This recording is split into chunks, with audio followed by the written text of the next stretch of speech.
नाही, समजलं? काय आहे नाही आता डबा लावायचं हे म्हटलं. बघा, आणि आपल्याकडे तुम्हाला एकदम भारी डब्बा भेटणार. काय मस्त देतात? तर्रीवाज भाजी, 2 भाज्या, चपात्या, पोळी. तरी नाही खात मी.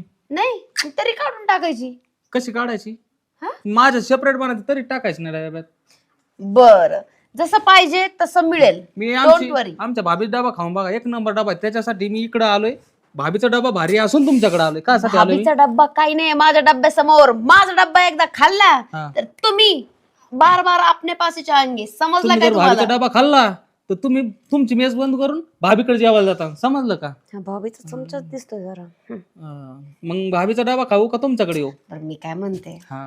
माझ्याकडे डब्बा लावायचा. हा. कारण की आहे ना, आपला डब्बा एकदम मस्त असतो. आपण ना घरच्या भाजीपाला युज करतो, जास्त बाहेरचा भाजीपाला. सेंद्रिय. हा, म्हणून ना तुम्ही निरोगी राहणार. हा. समजलं?